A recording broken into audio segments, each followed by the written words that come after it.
Good afternoon, everybody. Kurt Landry here with the Landry team. Here for your Mortgage Market Monday, a weekend review. So what we're going to do is we're going to try to give you what happened last week in the mortgage market, whether it be interest rate, new products, things like that. Just something that you can take with you and help you make some decisions market-wise. Happy Monday. We're excited to do this. Last week, mortgage interest rates experienced some fluctuations. Initially, rates remained relatively stable. Then they trended a little lower before taking a sharp tick upward midweek and then trended back down again. So we ended up right back where we were at the beginning of the week. Basically, everything remained the same.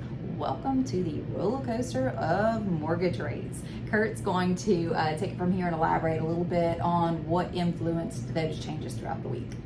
Several factors influence the movement of mortgage interest rates week to week, but one significant factor was a release of some economic data last week, such as the inflation reports, which actually was better than expected.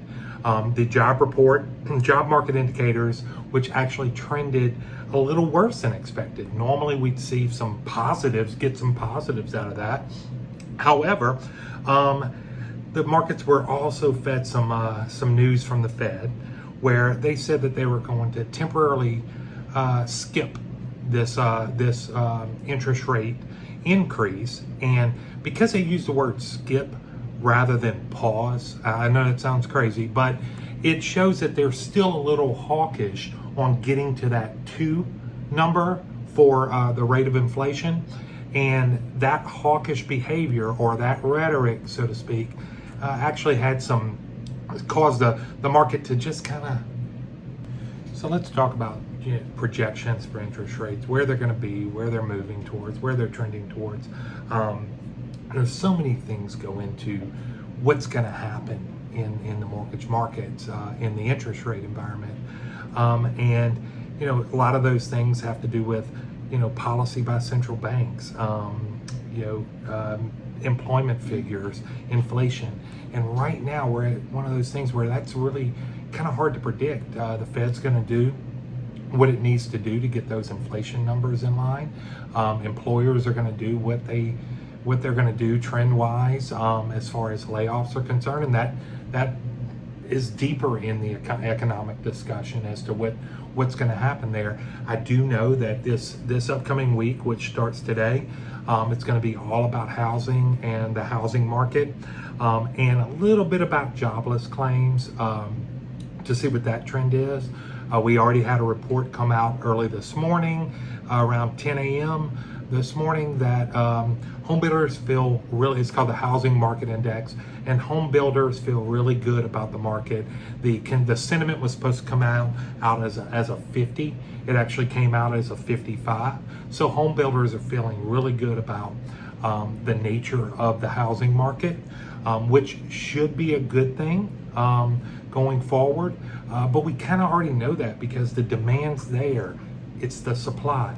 And home builders feeling good about building more homes will only increase the supply to try to elevate it to the demand that we need, which is a good thing for pricing. So hang in there, and I'm gonna pass it back to Jennifer. She's gonna tell you kind of what matters.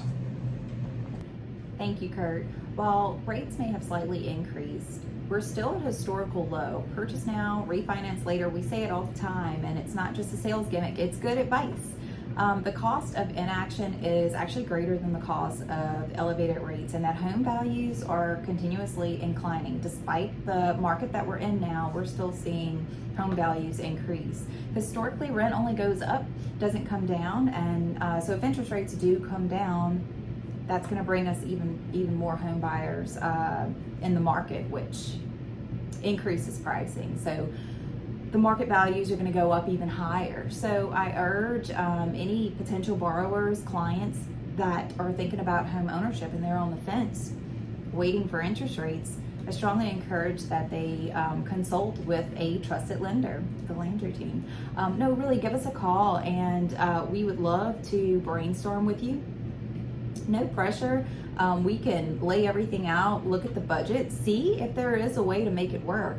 And if there is, take advantage of the current conditions and refinance later if the interest rates go down. So this last segment we'll call the wrap up. We want to thank everyone for listening to our information that we're trying to bring you. We want to make this a regular thing. So hopefully every Monday we can get these reports out to you and kind of give you an update on what happened in the interest rate markets or markets overall and how that might affect sales, pricing, things like that. But as of this Monday, we have got to go watch LSU go dominate Wake Forest. So we're going to sign off now and look forward to seeing you next Monday. Go Tigers.